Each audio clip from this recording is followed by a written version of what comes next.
مزید نئے بیانات سننے کے لیے چینل راہ ہدایت بیان کو ضرور سبسکرائب کریں۔ محترم بزرگوں، دوستوں، بھائیوں، اللہ تعالیٰ شانہ سب سے بڑا ہے۔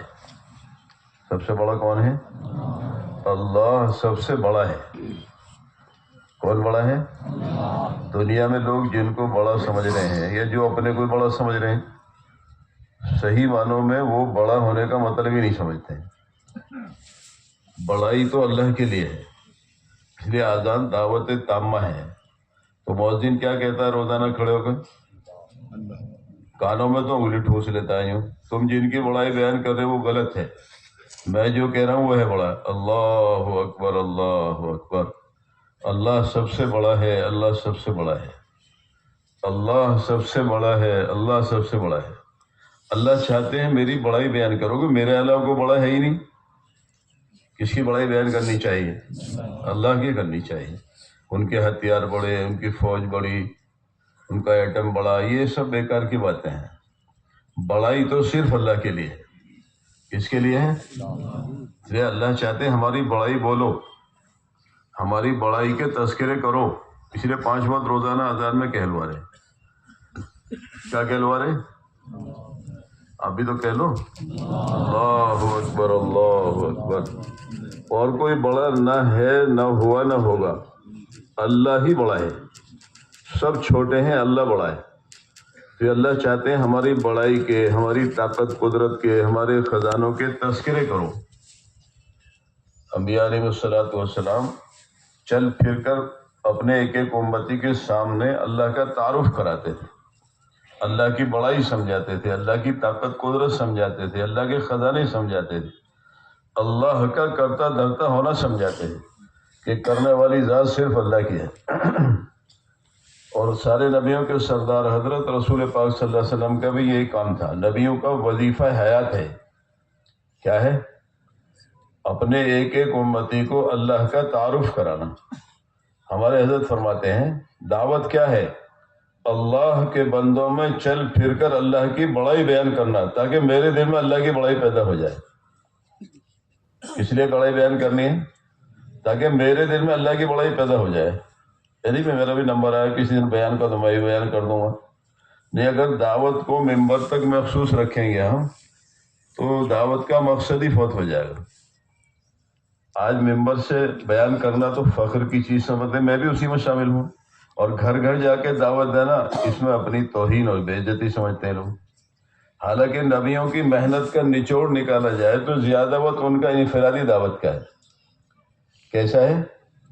ایک ایک سے ملنا، تلاش کرنا، دعوت دینا، جہاں وہ ملے وہاں جانا، چل کر جا کر دعوت دینا، کسی طرح سے بھی بات پہنچا دینا، یہ دعوت نہیں ہے۔ حضرت مولانا الیاس صاحب رحمۃ اللہ علیہ فرماتے تھے کانوں تک بات پہنچانے کا نام دعوت نہیں ہے، کانوں تک بات پہنچانے کا نام دعوت نہیں ہے۔ فرماتے تھے دل میں اتارنے کا نام دعوت ہے۔ تو ایک ایک سے بار بار ملتے تھے انبیاء علیہ السلام، طالبین کا انتظار نہیں کرتے تھے کہ ہمارے پاس کوئی آئے گا تو سمجھا دیں گے اسے، نہیں۔ انبیاء علیہ السلام کی بعثت جب ہوتی تھی، جو امت بے طلب بے رغبت ہو جاتی تھی، تو ان میں طلب اور رغبت شوق پیدا کرنے کے لیے انبیاء علیہ السلام اپنے اونچے مقام سے نیچے تشریف لاتے تھے۔ نبی سے زیادہ اونچے مقام کا آدمی امت میں نہیں ہو سکتا کوئی، کیا ہو سکتا ہے؟ اور ہمارے نبی تو نبیوں میں بھی سب سے زیادہ اونچے مقام کے ہیں، امام الانبیاء ہیں، سردار انبیاء ہیں آپ تو آپ ہر کس و ناکس کے پاس خود تشریف لے جاتے ہیں۔ انبیاء علیہ السلام کمزور سے کمزور آدمی کے پاس بھی بنفس نفیس خود تشریف لے جاتے ہیں، اور اس کے پاس جانے میں سمجھانے میں اپنی توہین یا بے عزتی نہیں سمجھتے تھے۔ یعنی ایسا امتی جو اس کو فاقے ہو رہے ہیں، جس کے پاس سر چھپانے کے لیے جھونپڑی نہیں ہے، جس کے پاس کھانے کے لیے کھانا نہیں ہے، تن ڈھکنے کے لیے پورے کپڑے نہیں ہیں، لیکن ان کے پاس بنفس نفیس تشریف لے جاتے تھے اور انہیں سمجھاتے تھے کہ تم اللہ کو پہچانو، اللہ سے ڈرو، اس کا یقین کرو، اسے کرتا دھرتا ہونا سمجھو، اسے اسی کے سامنے جھکو، اسے نفع نقصان کا مالک سمجھو، جو کچھ مانگنا ہے اسی سے مانگو، بھروسہ کرو تو اسی پر کرو۔ ایک ایک اپنے امتی کو اللہ کا تعارف کراتے تھے۔ تو انبیاء علیہم السلام اولاً داعی ہیں، ثانیاً معلم ہیں. انبیاء علیہم السلام اولاً داعی ہیں، ثانیاً معلم ہیں. جن میں طلب پیدا ہو جاتی تھی، شوق پیدا ہو جاتا تھا، ان کے لیے معلم کا کام بھی کرتے تھے. تو اس لیے دوستوں بزرگوں، اب کوئی نبی آنے والے نہیں ہے. ہمارے نبی حضرت محمد صلی اللہ علیہ وسلم آخری نبی ہیں. اب قیامت تک کوئی نبی نہیں آئیں گے. تو یہ ختم نبوت کے طفیل میں یہ کار نبوت والی ذمہ داری اللہ نے پوری امت کے ذمہ کی ہے. یہ پوری امت کا کام ہے. کس کا کام ہے؟ پوری امت کا کام ہے. اور سارا عالم ہمارا میدان محنت ہے. کہاں تک ہے ہمارا میدان؟ سارا عالم ہے. پہلے جو انبیاء علیہ السلام دنیا میں تشریف لائے ہیں، کوئی ایک قوم کے نبی ہیں، کوئی ایک ملک کے نبی ہیں، کوئی ایک محدود تعداد کے نبی ہیں. ان کا وقت بھی محدود ہوتا تھا. لیکن حضرت محمد صلی اللہ علیہ وسلم قیامت تک آنے والے سارے زمانوں اور سارے انسانوں کے نبی ہیں. اس لیے ختم نبوت کے طفیل میں یہ کار نبوت والی ذمہ داری اللہ نے پوری امت کو عطا فرمائی ہے. اس امت کے ایک ایک فرد کے ذمہ ہے یہ کہ ایک ایک بندے کے پاس جا کر اسے اللہ کا تعارف کرائے، اللہ کی پہچان کرائے. اللہ وہ ہے جس نے آسمان بنایا ہے. کس نے بنایا آسمان؟ اللہ نے بنایا ہے. کوئی دعویٰ نہیں کر سکا آج تک کہ آسمان میں نے بنایا. اللہ وہ ہے جس نے زمین بنائی، جس نے چاند کو پیدا کیا، سورج کو پیدا کیا، رات بنایا، دن بنائے. وہی رات اور وہی دن ہے. اللہ تعالیٰ اپنی قدرت کا اظہار فرماتے ہیں. کبھی رات بڑی ہو جاتی ہے، دن سمٹ کے چھوٹا سا رہ جاتا ہے. کبھی اس کے برعکس ہوتا ہے کہ دن بڑا ہو جاتا ہے، رات چھوٹی سی ہو جاتی ہے. کوئی اور بھی کر سکتا ہے؟ دنیا میں کسی کو یہ قوت حاصل ہے کہ رات کو 1 سیکنڈ چھوٹی کر دے؟ 1 سیکنڈ کا 100واں حصہ دن کو بڑھا دے یا گھٹا دے؟ کوئی اور کر سکتا ہے؟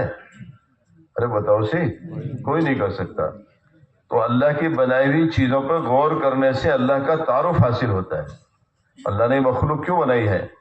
تاکہ ان کے ذریعے سے اللہ کو پہچانا جائے. کیا کام ہے ان کا؟ ان کے ذریعے سے بنانے والے کو پہچانا جائے. بعض لوگ کہتے ہیں اللہ کو دیکھا کسی نے، ہمیں دیکھا تو مان لیں گے.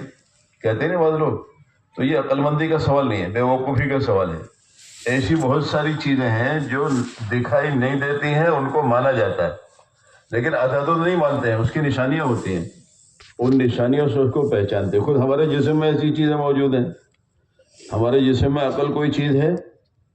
ارے بھائی ہے. کسی نے بتایا آج تک اس سے رنگ، ڈیزائن، حلیہ کیسا ہوتا ہے؟ کوئی اعتراض بھی نہیں کرتا ہے کہ سب ایسی چیز کو کیوں مانتے ہو جو کسی نے دیکھی نہیں آج تک. بتاؤ کسی نے بتایا جو بھیجے میں عقل ہے اس کا رنگ ایسا ہوتا ہے، ڈیزائن ایسا ہوتا ہے، حلیہ ایسا ہوتا ہے؟ مانتے سب ہیں. ارے بھائی مانتے نہیں. کوئی انکار کر سکتا ہے؟ تھوڑی سی بھی عقل رکھنے والا آدمی انکار نہیں کر سکتا. ہاں اس کی نشانی ہے. جو چیز نظر نہ آتی ہو اور وہ ہے تو اس کو نشانیوں سے پہچانا جاتا ہے. ایک آدمی سمجھداری سے بات کر رہا ہے، سمجھداری سے کپڑے پہن رہا ہے، سمجھداری سے بول رہا ہے، ڈھنگ سے بات کر رہا ہے، تو یہ نشانی اس کے بھیجے میں عقل ہے. الٹی سیدھی بکواس کرنے لگے، پتھر پھینکنے لگے، مارنے پیٹنے لگے، لوگوں کے ساتھ بے وقوفی کا کام کرنے لگے، تو یہ نشانی ہوتی ہے اس کے بیچارے کی عقل چلی گئی. نہ عقل کو جب تھی جب دیکھا، نہ جاتے ہوئے دیکھا، اور مانا سب نے. یا کوئی انکار کر سکتا ہے دنیا میں؟ ارے بتاؤ سی، نہیں کر سکتا. عقل کوئی چیز ہے، اس کی نشانیاں بتا رہی. ایسی ہمارے جسم میں جان ہے، روح کوئی چیز ہے. ساری دنیا مانتی ہے؟ ارے بتاؤ سی، مانتی ہے. لیکن آج تک کسی نے نہیں کہا بھائی، میں دعویٰ نہیں کیا میں نے دیکھی عقل جسم میں جو جان ہے اس کا رنگ ایسا ہے، ڈیزائن ایسا ہے، حلیہ ایسا ہے. سب مانتے ہیں. نشانی ہے اس کی. ایک آدمی کی نبض چل رہی ہے، سانس آ رہی ہے، جا رہی ہے، جسم میں گرمائی ہے، تو نشانی ہے کہ اس کے جسم میں جان ہے. آدمی کی نبض تھم جائے، سانس رک جائے تو جسم ٹھنڈا ہونا شروع ہو جاتا ہے. حدیث میں آتا ہے روح پہلے پیروں کی طرف سے نکالی جاتی ہے. کوئی آدمی بہت بیمار ہو، لبے دم ہو رہا ہو، اب گیا تب گیا، تو جو سمجھدار آدمی آتے ہیں نا اس کے پیر چھو کے دیکھتے نہیں کہ اگر روح نکلنی شروع ہو گئی ہے تو جس حصے سے روح نکل جاتی ہے وہ جسم ٹھنڈا ہو جاتا ہے. جسم میں جو گرمائی ہے وہ روح کی وجہ سے ہے. تو روح کو مانا بغیر دیکھے مگر نشانیوں سے. تو اتنا بڑا آسمان اس کی نشانی نہیں ہے اس کا کوئی بنانے والا ہے؟ ارے بتاؤ سی، آپ تو بولتے ہی نہیں ہو کچھ۔ اس میں اتنا بڑا سورج، یہ نشانی نہیں ہے اس کا کوئی بنانے والا ہے؟ اتنا بڑا چاند، پھر اس کو بڑے منظم طریقے سے اللہ نے چلایا، انتہائی منظم طریقے سے چلایا۔ ایک سیکنڈ نہیں، ایک سیکنڈ کا 100واں حصہ بھی آگے پیچھے نہیں ہوتا ہے۔ آپ دیکھو نماز کے جو اوقات کے نقشے ہیں نا، آج کون سی تاریخ ہے؟ اگر 50 سال پہلے بھی آج کے دن سورج اسی وقت میں نکل رہا ہے تو آج بھی اسی وقت نکل رہا ہے۔ جس وقت آج ڈوب رہا ہے اسی وقت ڈوب رہا ہے۔ کوئی فرق ہوتا ہے؟ کبھی نہیں، کہ اس کو چلانے والے نے ایک نظام کے ساتھ چلا ہے، جکڑا ہوا ہے۔ دنیا کی ہر چیز اللہ کے ایک نظام ہے غیبی، اس سے جکڑی ہوئی ہے۔ ایک پتا بھی نہیں گر سکتا نیچے اگر اللہ کا حکم نہ ہو۔ آپ نے دیکھا ہو کبھی کبھی پورا درخت خالی ہو گیا، ایک دم پتے جھڑ کے گر گئے اور ایک پتا ٹنگا ہوا اوپر، ہوتا ہے ایسا نہیں؟ تو وہ کیوں نہیں گرا ہے جی؟ بھائی لوگ کہتے ہیں بھائی صاحب پتجھڑ کا موسم ہے تو گر ہی جاتے ہیں، نہیں گر تو جاتے ہیں۔ جب سب گرے تو یہ کیوں نہیں گرا ہے؟ معلوم ہے اس کے لیے آرڈر نہیں ہے اللہ کا بھی۔ کیا ہوا ہے؟ اللہ کا حکم نہیں ہے، اس لیے قائم ہے۔ تو جتنے جبریل علیہ السلام اللہ کے محتاج ہیں نا، حکم پتا بھی اتنا ہی محتاج ہے، وہ بھی اپنے آپ کچھ نہیں کر سکتے۔ جبریل علیہ السلام کو بہت بڑا قد و قامت دیا اللہ تعالیٰ نے۔ حضرت شیخ رحمۃ اللہ فضائل رمضان میں 500 اللہ نے بازو دیے انہیں، صرف 2 بازو کھولتے ہیں، مشرق مغرب سب ڈھانک لیتے ہیں اس سے شب قدر والے دن، صرف 2، اور بازو ہے 500، لیکن وہ بھی اللہ کے حکم کے محتاج ہیں، اپنے آپ کچھ نہیں کر سکتے۔ تو اس لیے دوستو بزرگوں، دنیا میں جتنی مخلوق ہیں ان پر غور کرنے سے اللہ کا تعارف حاصل ہوتا ہے، اللہ کی پہچان ہوتی ہے آدمی کو۔ واقعی کوئی ذات ہے جس نے اس کو بنایا ہے اور وہی اس کو منظم طریقے سے چلا رہی ہے، اور وہی اللہ ہے۔ ہمارا غور فکر کا راستہ اگر صحیح ہو جائے تو اللہ تعالیٰ غور فکر سے بھی اپنی معرفت نصیب فرما دے۔ لیکن ہماری سوچ فکر جو ہے نا، غور فکر الٹی ہو گئی ہے، ہمارے غور فکر کا انداز بدلا ہوا ہے۔ ایک بڑھیا سے کسی نے پوچھا تو نے اللہ کو کیسے پہچانا؟ اس نے کہا میں نے تو اپنے چرخے سے اللہ کو پہچان لیا۔ چرخہ سمجھتے ہو آپ؟ ہوتے ہیں آپ کے یہاں تو تصویر لگی ہیں اس کی، دیکھیں چرخے، تصویر دیکھے ہوگی۔ اب تو گھر میں ایک کام ہوتا تھا عورتوں کے لیے، روڑ کا روئی کا خالی وقت میں سوت بنایا کرتے تھے، تو بڑی بھی نے غور فکر صحیح کیا تو چرخے سے اللہ کا تعارف ہو گیا۔ یہ کیسے؟ کہ میرا یہ چرخہ ہے، جب میں چلاؤں جب چلتا ہے، اپنے آپ نہیں چلتا ہے۔ تو میرا چھوٹا سا چرخہ بغیر چلائے نہیں چل سکتا، اتنا بڑا زمین آسمان کے بیچ کا نظام اپنے آپ چل رہا ہو یہ نہیں ہو سکتا، اس کا بھی کوئی چلانے والا ہے، اور وہی اللہ ہے۔ کون ہے وہ؟ وہی اللہ ہے۔ اتنا بڑا ہمیں تو ایک آسمان نظر آ رہا ہے۔ اللہ نے قرآن میں کہا ہم نے ایسے ایسے 7 آسمان بنائے۔ کتنے بنائے؟ 7 بنائے۔ ایسی ایسی 7 زمینیں بنائی۔ ایک دفعہ ہمارے یہاں جماعت آئی، اس میں پروفیسر حضرات تھے، تو وہ بتا رہے تھے کہ یہ جو سورج ہے زمین سے 7 لاکھ گنا بڑا ہے، زمین سے 7 لاکھ گنا بڑا ہے، اور یہ ستارے اتنے بڑے ہیں کہ ایک ایک ستارے میں ایسے ایسے 7 لاکھ سورج سما جائے۔ اللہ اکبر! بنانے والا کتنا بڑا ہوگا؟ ان چیزوں کو دیکھ کر اللہ کو پہچانا جائے، اس لیے ہے، نہ یہ کہ نہیں اللہ سمجھ لے کوئی۔ ہمارے مولانا سلیمان صاحب فرمایا کرتے تھے نا کہ ایک بچے کو استاد مار رہے تھے، سبق یاد نہیں تھا، تو ڈنڈے کے ہاتھ جوڑ رہا ہے، ڈنڈے مہاراج مجھے معاف کر دو، ڈنڈے مہاراج مجھے معاف کر دو۔ دوسرے بچے نے کہا بھائی پاگل ہے، ڈنڈے کے ہاتھ جوڑنے سے کیا فائدہ ہے؟ جس کے ہاتھ میں ڈنڈا اس کے ہاتھ جوڑ، ڈنڈا کیا کرے گا؟ کچھ بھی نہیں۔ اور ہاتھ جوڑنے کی بھی ضرورت نہیں، سبق یاد کر کے سنا دے، ڈنڈا تو جو کھیلنے کے لیے دے دیں گے۔ جو بچے اپنا سبق یاد کر کے سنا دیتے ہیں، اسے مارنے والے ڈنڈے سے کھیلتے پھرتے نہیں پھر؟ ارے بتاؤ سی، یہ سب ڈنڈے کی طرح دنیا میں جتنی چیزیں ہیں، اور ان پہ سب پہ اختیار اللہ کا چلتا ہے۔ ہر چیز میں سے وہ ظاہر ہوتا ہے جو اللہ چاہتا ہے۔ اللہ تعالیٰ چاہتے ہیں نفع کی شکلوں میں نقصان لاتے ہیں، نقصان کی شکلوں میں نفع لاتے ہیں، زندگی کے نقشوں میں موت لا کر دکھاتے ہیں۔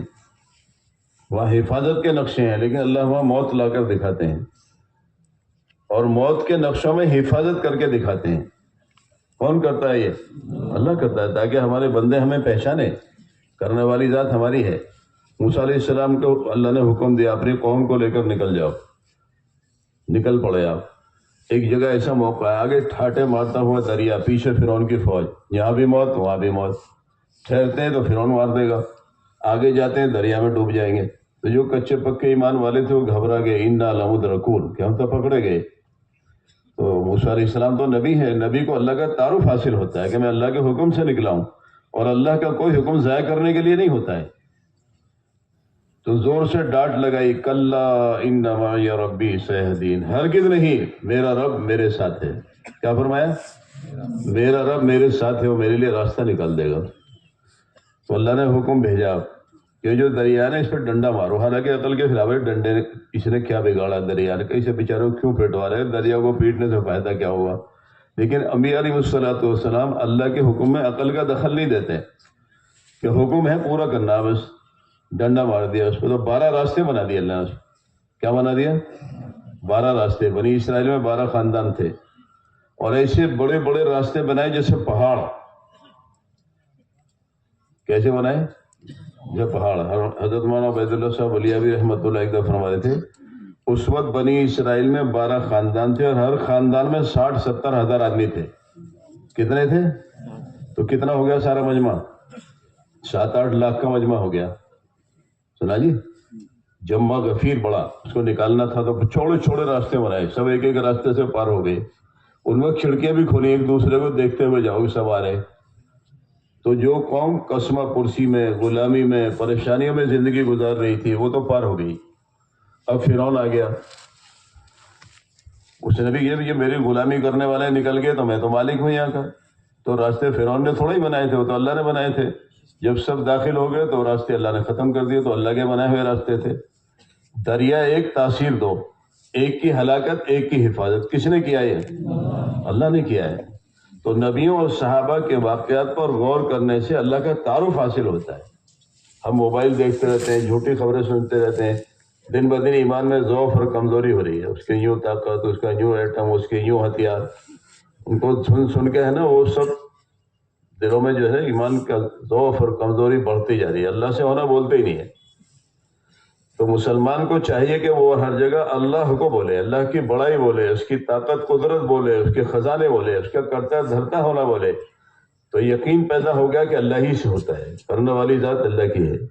اس لیے نبیوں اور صحابہ کے واقعات کا ہماری دعوت میں تذکرہ ہونا چاہیے، اس سے یقین بنتا ہے کہ ان کی مدد اللہ نے کی ہے۔ کس نے کی ہے؟ اللہ نے کی ہے۔ فرعون اور اس کی قوم پانی پینے کے لیے پانی اٹھائے، تو موسیٰ علیہ السلام کی قوم کے لیے تو پانی اور اس کے لیے خون، یہ عذاب بھی بھیجا اللہ نے ان پر۔ اب ساری اس کی ٹیکنالوجی فیل، جو کہہ رہا تھا انا ربکم الاعلی، اب کچھ نہیں کر پا رہا ہو۔ اللہ اپنی قدرت دکھاتے ہیں، جب تک چاہتے ہیں ڈھیل دیتے ہیں، اور پھر ایسی پکڑ کرتے ہیں ان کے پاس کوئی حل بھی نہیں ہے اس کا۔ ہر زمانے میں ایسے کیا اللہ نے، جب تک چاہتے ہیں وہ ڈھیل دیتے ہیں۔ کہ موسیٰ علیہ السلام ان کی قوم کے آدمی پی رہے تو وہ پانی گٹ گٹ گٹ گٹ پی رہے ہو، تو پیاس بجھ رہی ہے ان کی۔ اور فرعون اس کی قوم کا کوئی آدمی اٹھائے تو وہ خون بن جائے، اب خون سے کیا پیاس بجھے گی؟ سنا جی، موسیٰ علیہ السلام ان کی قوم کے لوگ جو ہیں ان کے لیے تو پانی، اس کے لیے خون۔ کھانا بنائے تو میٹک بن جائے، وہ کھانا بنا کے سامنے کھا رہے ہیں، اور یہ کھانے اٹھائے تو میٹک بن جائے۔ وہ اللہ نے اپنی قدرت دکھائی، ہم جس کو جو چاہیں گے وہ بنا دیں گے۔ پریشان ہو گیا، کپڑے پہنے تو کھٹمل اور جواں ہو گئی، اس میں کپڑے نہیں پہن سکتا، اب اپنے محل میں بھوکا ننگا بیٹھا ہوا ہے، حالانکہ دعویٰ کیا کرتا ہے انا ربکم الاعلی، تمہارا سب سے بڑا پالن ہار میں ہی ہوں۔ تم پالن ہار ہو تو اسے بدل کے دکھاؤ پھال کو۔ اللہ اپنی قدرت دکھاتے ہیں لوگوں کی کھوپڑیوں کو سیدھا کرنے کے لیے، تم کرنے والے ہو تو کر کے دکھاؤ۔ تو کرنے والی ذات کس کی ہے؟ اللہ کی ہے۔ اس لیے نبیوں اور صحابہ کے واقعات پر غور کیا جائے، اس کے تذکرے کیے جائیں، تو یقین بنتا ہے کہ نہیں، کرنے والی ذات اللہ کی ہے۔ کس کی ہے؟ اللہ کی ہے۔ جو ہے نا، ایک نبی گزرے ہیں، ان سے ان کی قوم نے کہا کہ اس پہاڑ سے آپ اونٹنی نکال کر دکھاؤ۔ کون سے نبی ہیں؟ صالح علیہ السلام۔ انہوں نے کہا میں تو نہیں کر سکتا، لیکن میرا اللہ کر سکتا ہے۔ چنانچہ انہوں نے دعا کی، وہ پہاڑ پھٹا، اس میں سے اونٹنی نکلی اور نکلتے بچہ دیا اس نے۔ اللہ نے اپنی قدرت دکھائی کہ ہم یوں بھی چلا سکتے ہیں نظام پیدا کرنے کے لیے، نر اور مادہ ملے اس کی ضرورت نہیں ہے۔ پہاڑ میں سے اونٹنی نکالیں، ابھی کسی نر سے ملی بھی نہیں ہے اور حاملہ ہے، بچہ دیا اس نے نکلتے ہی۔ تو اللہ چاہے تو بلا اسباب کے بھی نظام چلا سکتے ہیں۔ آدم علیہ السلام کو پیدا کیا مٹی سے، اسی میں روح ڈال دی، نہ ان کے ماں ہے نہ باپ ہے۔ اور حضرت حوا علیہ السلام کو، جو ہماری سب کی دادی ہیں، مائیں پسلی سے پیدا کر دیا۔ جو سنا جب تک اللہ تعالیٰ نے حضرت حوا کو پیدا نہیں کیا تھا تو جنت میں بھی کھوئے کھوئے سے رہتے تھے وہ، تو اللہ تعالیٰ نے ان کی دل جوئی کے لیے، دل لگانے کے لیے حضرت حوا کو پیدا کیا۔ اب سو رہے تھے، مائیں پسلی سے پیدا کیا، نہ ان کے ماں ہے نہ باپ ہے۔ عیسیٰ علیہ السلام کو بغیر باپ کے پیدا کر دیا۔ یہ کون کر رہا ہے؟ اللہ کر رہے ہیں۔ تو ان چیزوں پہ غور کریں، نبیوں اور صحابہ کے ساتھ جو کچھ ہوا ہے، تو یقین یہ بنتا ہے ہم جو دیکھ رہے ہیں یہ غلط ہے، صحیح ہے۔ ہم جو تذکرے کر رہے ہیں روزانہ وہ غلط ہے، یہ صحیح ہے۔ کرنے والی ذات اللہ کی ہے۔ نفع، نقصان، عزت، ذلت، بیماری، صحت، موت، زندگی سب اللہ کے ہاتھ میں ہے۔ اللہ کے پاس ہر چیز کے لامحدود خزانے ہیں۔ کیا ہے؟ لامحدود خزانے ہر چیز کی۔ دنیا میں جس چیز کی ضرورت جتنی ہوتی ہے اتنی بھیجتے ہیں اللہ تعالیٰ۔ ان کے پاس تو بے شمار ہے۔ ایک چیز بھی پوری اتار دیں تو سانس لینا مشکل ہو جائے گا دنیا میں۔ ایک چیز بھی اپنے خزانے کی اگر اتار دیں، اڈیل دیں، تو ٹریفک جام ہو جائے گا، سانس لینا مشکل ہو جائے گا۔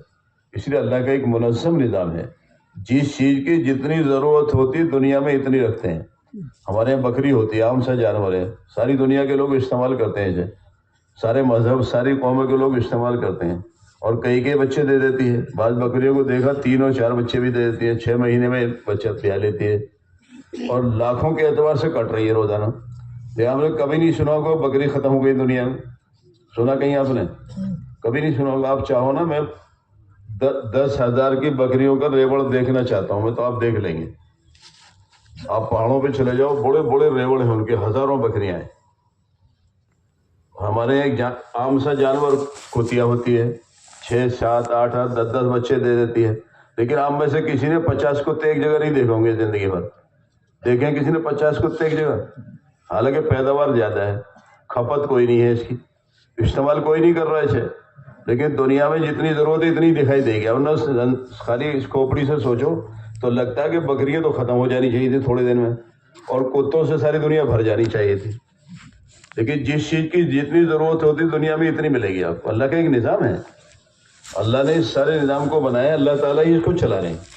کون چلا رہا ہے؟ اللہ چلا رہے ہیں۔ تو ہمارا یہ پہلا کام ہے، اللہ کو پہچانے ہم کیا کریں۔ ہاں، ہماری سوچ فکر کیا ہو گئی ہے کہ میں مزدور آدمی ہوں، مجھے مزدوری ملے گی، شام تک محنت کروں گا، کما کے لے کے آؤں گا، خرید کے لاؤں گا، بچوں کو، بیوی کو دوں گا، وہ پکا کے کھلائے گی تو میرے بیوی بچے پل رہے ہیں۔ یہ بھی ایک طریقہ ہے، اس سے بھی اللہ کی پہچان ہو جائے گی۔ اس سے تو یقین یہ بنے گا جو کچھ کر رہا ہوں میں ہی کر رہا ہوں، میری جو فیملی کا نظام چل رہا ہے وہ میری محنت سے چل رہا ہے، میں کمانے نہیں جاؤں گا تو کیسے پلوں گا۔ ایک نظریہ یہ بھی ہو سکتا ہے، میں تو رات کو سو گیا تھا تو مرا ہوا جیسا ہو گیا تھا۔ آدمی سو جاتا نہیں تو سوئے ہوئے میں مرے ہوئے کو فرق نہیں ہوتا ہے۔ اس لیے رات کی جو دعائیں سونے کی، اللہم بسمک اموت و احیا، اللہ میں آپ کا نام لے کر مر رہا ہوں، آپ کا نام لے کر اٹھوں گا میں۔ صبح کو نہ چاہے اللہ تو اٹھ بھی نہیں سکتا۔ ایک نظریہ سوچ فکر کا یہ بھی ہو سکتا ہے کہ میں تو رات سو گیا تھا، کس نے اٹھایا مجھے؟ اگر اللہ نہ چاہتے تو؟ ارے بتاؤ صحیح، رات میں دست لگا دیتے تو صبح کو باہر جانے کا بھی موقع نہ رہتا، جو کل بیوی نے پکایا نا اس کو کھانے کا بھی موقع نہیں رہتا، پیٹ میں گڑبڑ ہو گئی۔ تو ہمیں صحیح سالم اللہ نے سلایا، صحیح سالم اللہ نے اٹھایا، اور ہمارے کھانے کے لائق جسم کو اللہ نے رکھا، ورنہ صبح میں جسم ایسا بنا دے کہ کوئی چیز دیکھنے کو بھی طبیعت نہیں چاہ رہی ہے، ہضم نہیں ہو رہا ہے جو کھا رہے ہیں۔ پیشاب پانے کا نظام ہمارے کنٹرول میں کر رکھا ہے، ورنہ دست لگا دیں وہ۔ اب چلو اچھے اچھے کپڑے کیسے پہنو گے آپ، سفر کیسے کرو گے؟ تو انسان کو اللہ نے انتہائی کمزور بنایا ہے۔ ایک نس بھی ہٹ جائے تو اٹھ نہیں سکتا پہلوان بھی صبح کو، کیا اٹھ سکتا ہے؟ نہیں اٹھ سکتا۔ ایک ایک سانس میں اللہ کے محتاج ہیں۔ اس لیے شیخ سعدی رحمۃ اللہ علیہ فرماتے ہیں، ایک سانس اندر چلا جائے عافیت سے، یہ اللہ کا الگ احسان ہے، اور وہ عافیت سے باہر آ گیا، یہ الگ احسان ہے۔ ورنہ اندر نہ جائے تو کھیل ختم، اور باہر نہ آئے تو قصہ ختم ہو جائے سب۔ تو ہمیں اللہ نے کمزور بنایا ہے، ساری قدرت اللہ کو حاصل ہے، ساری طاقت کس کو حاصل ہے؟ اللہ کو حاصل ہے۔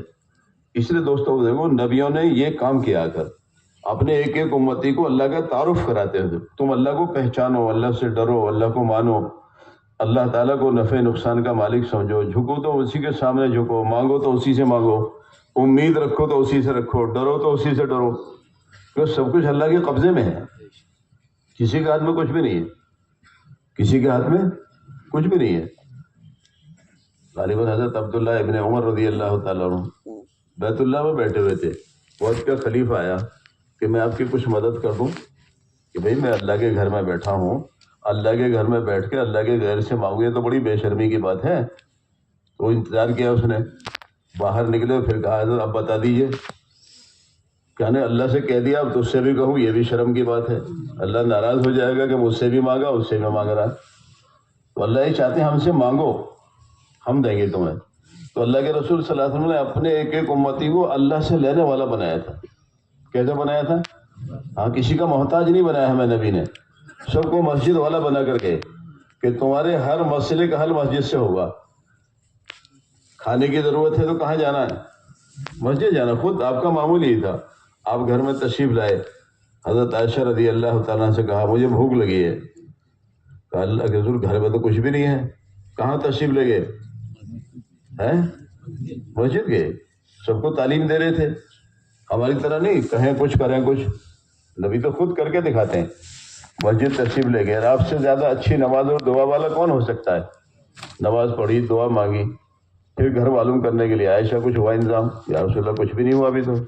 پھر تشریف لے گئے، پھر نماز پڑھی، دعا مانگی، پھر معلوم کیا۔ حضرت عائشہ رضی اللہ تعالیٰ فرماتی ہیں اب اتنی مرتبہ بے چین بے قرار ہو کر بھوک سے مسجد جائے مانگنے کے لیے، پھر پوچھنے کے لیے گھر آئے کہ آپ کی بے چینی بے قراری کو دیکھ کر مجھے بھی رونا آ گیا۔ تو امت کو سبق سکھایا، 1000 مرتبہ بھی صلاۃ الحاجہ پڑھنی پڑے تو اور کہیں مت چلے جانا، یہیں سے مسئلہ ہوگا تمہارا۔ جب سارے نبیوں کے سردار کو کئی دفعہ مانگنا پڑ سکتا ہے تو ہم کس کھیت کی مولی ہیں؟ لیکن یہ ذہن سے ہی نکل گیا ہے کہ مسجد اللہ سے مسئلہ حل کرانے کی جگہ ہے، مسجد اللہ سے لینے کی جگہ ہے۔ آپ مسجد میں تشریف فرمائیں صحابہ کے ساتھ، ایک صحابی آئے، 2 رکعت نماز پڑھی، دعا مانگی، چلے گئے۔ آپ نے فرمایا جانتے ہو میرے صحابی کیوں آئے تھے؟ کہ اللہ و رسول عالم، اللہ اس کے رسول زیادہ جانتے ہیں کہ یہ میرا صحابی اللہ سے نمک مانگنے کے لیے آیا تھا۔ کیا مانگنے کے لیے آیا تھا؟ نمک مانگنے کے لیے آیا۔ حضرت عائشہ سے آپ نے فرمایا عائشہ جوتے کا تسمہ بھی ٹوٹ جائے تو اللہ ہی سے مانگنا۔ کس سے مانگنا؟ اللہ سے مانگنا۔ اللہ کے پاس سب کچھ ہے، لامحدود خزانے اللہ کے پاس۔ اور اللہ نے کہا وَنَحْنُ أَقْرَبُ إِلَيْهِ مِنْ حَبْلِ الْوَرِيدِ، میں اپنے بندوں کے شہ رگ سے بھی زیادہ قریب ہوں۔ ایک رگ ہوتی ہے شہ رگ، رگوں کی بادشاہ سردار ہے وہ، جتنا وہ قریب ہے کہ اللہ کہہ رہے میں تمہارے اس سے بھی زیادہ قریب ہوں۔ اور بتاؤ قریب والے کو چھوڑ کر دور والے سے مانگے آدمی تو اللہ ناراض ہوں گے نہیں؟ ارے جس اللہ نے ماں کے پیٹ میں 3 اندھیریوں میں سر سے لے کے بال تک کی ساری چیزیں دی ہیں، 3 اندھیریوں بہت تنگ جگہ میں، کتنی بہت تنگ جگہ میں۔ ہمارے ایک ڈاکٹر صاحب ہیں، وہ فرمائے تھے جو رحم ہوتا ہے نا، اس میں بچہ ہوتا ہے، اس کی لمبائی غالباً بتا رہے تھے 14 سینٹی میٹر ہوتی ہے، اور اللہ نے اس کو ایسا بنایا ہے جیسے جیسے بچہ بڑھے بڑھتا رہتا ہے، بڑھتا رہتا ہے، بڑھتا رہتا ہے، اور 2 بچے ہو جائے تو اور بڑھ جاتا ہے وہ، اور جو بچے کی پیدائش ہو سمٹتا سمٹتا پھر وہیں آ جاتا ہے وہ۔ اتنی تنگ جگہ کے اندر آنکھ اپنی جگہ، کان اپنی جگہ، ہاتھ اپنی جگہ، دل اپنی جگہ، دماغ اپنی جگہ۔ یہ تو باہر کی چیزیں ہیں، اندر پھیپڑے، تلی، مثانہ، کتنی چیزیں اندر اندر تیار ہو رہی ہیں، گردے تیار ہو رہے ہیں اندر اندر۔ ماں کو بھی پتہ نہیں چلتا، باپ کو تو کیا پتہ چلتا میرے بچے کا کون سا حصہ بن رہا ہے اندر۔ تو جس اللہ نے بغیر مانگے اتنی قیمتی قیمتی چیزیں ماں کے پیٹ میں دے دی ہیں، باہر آ کے مانگے تو نہیں دے گا وہ؟ بتاؤ، فرمائش کی تھی مجھے 2 آنکھ دینا کسی نے؟ بھائی کسی نے فرمائش کی تھی اللہ سے مجھے 2 آنکھ دینا، 1 ناک دینا، 2 کان دینا، 2 ہاتھ 2 پیر دینا؟ کسی نے بھی نہیں مانگی تھی، ہمیں تو پتہ بھی نہیں تھا، ہوش بھی نہیں تھا ہم سے، یا تھا کسی کو ہوش؟ کچھ بھی پتہ نہیں، بچوں کو کچھ پتہ نہیں ہوتا میں کس حال میں ہوں، کیا بنا ہے کیا نہیں بنا ہے۔ تو جس اللہ نے ماں کے پیٹ میں 3 اندھیریوں میں بہت تنگ جگہ میں اتنے بڑے بڑے قیمتی آئٹم بنائے ہیں، ساری دنیا مل کر ایک آئٹم نہیں بنا سکتی۔ ساری دنیا مل کے ایک آنکھ بنا سکتی ہے جسے اللہ نے بنائی ہے؟ ارے بتاؤ، نہیں بنا سکتے۔ ساری دنیا مل کر ایک ناخن نہیں بنا سکتے ایسا جیسے اللہ نے بنایا، نقلی تو بنا دیں گے۔ ساری دنیا مل کر ایک مکھی کی ٹانگ نہیں بنا سکتے ایسی جیسی اللہ نے بنائی، نقلی تو بنا دیں گے، لیکن جو صفت اللہ کی بنائی ہوئی ٹانگ میں ہے وہ نہیں ہو سکتی۔ معلوم ہے پیدا کرنا تو اللہ کا ہی کام ہے، کس کا کام ہے؟ ایک چیز میں بھی اگر کمزوری آ جائے, پریشانی ہو جائے تو آدمی کو حالت خراب ہو جاتی ہے, بیکار ہو جاتا ہے. آنکھ میں ہی کمزوری ہو جائے تو بعض مرتبہ ڈاکٹر کہتے ہیں ہمارے پاس علاج نہیں ہے. ہمارے ایک ساتھی ہیں, ان کے 3 بھائی نابینا ہو گئے, اور کیسے ہوئے؟ آہستہ آہستہ آہستہ بینائی گھٹتے گھٹتے گھٹتے نابینا ہو گئے. تو ان کی اہلیہ ان کو دکھانے کے لیے لے گئی. ایک بڑا ڈاکٹر تھا مشہور, اس کے پاس گئے, جا کے کہا کہ ان کو دیکھو کیا تکلیف ہے. تو اس نے یہ کہا ڈاکٹر نے, بیٹی ان کے پیچھے جو باریک باریک نسیں ہوتی ہیں نا وہ خشک ہو گئی ہیں, اور ہماری ڈاکٹری میں اس کا کوئی علاج نہیں ہے. صاحب ہاتھ جوڑ لیے اس نے. تو اس میں پیسے بھی ضائع مت کرنا. جو اس کو سپلائی کرتی ہیں بینائی کو, پیچھے باریک باریک نسیں ہوتی ہیں وہ خشک ہو گئی ہیں, اور ہماری ڈاکٹری میں اس کا کوئی علاج نہیں ہے. لوگ پیسے ٹھگیں گے, اس میں پیسے بھی ضائع مت کرنا. حالانکہ ان کی بیوی نے یہ کہا کہ میری آنکھ لگا دو, ان کے کیا لگا دو. تو اس نے کہا بیٹی میں تیری ہمت کی داد دیتی ہوں کہ تجھے اپنے شوہر سے اتنی محبت ہے, ایک آنکھ دینے کے لیے تیار ہے, لیکن ان کی آنکھ میں کوئی کمی نہیں ہے, آنکھیں ٹھیک ہیں. پیچھے جو باریک باریک نسیں سپلائی کرتی ہیں بینائی کو, جیسے وائر تو بلب جل رہا ہے, پیچھے وائرنگ ہے اس کے, تو وائرنگ خراب ہو گئی ہے, اور اس کا ابھی تک دنیا میں کوئی علاج نہیں ہے. پیسے بھی خرچ مت کرنا, لوگ پیسے ٹھگتے رہیں گے, اس کا کوئی علاج نہیں ہے. اب ساری ڈاکٹری عاجز ہیں اس کے سامنے. اور ایک نہیں, 2 نہیں, 3 بھائی ایسے ہو گئے. وہ کتنے, پتہ نہیں کون سا پرزے کو فیل ہو جائے, کیا کر سکتے ہیں ہم؟ کچھ بھی نہیں. اور اللہ تعالیٰ نے سارے پرزے صحیح سالم رکھے, کتنا شکر ادا کرنا چاہیے.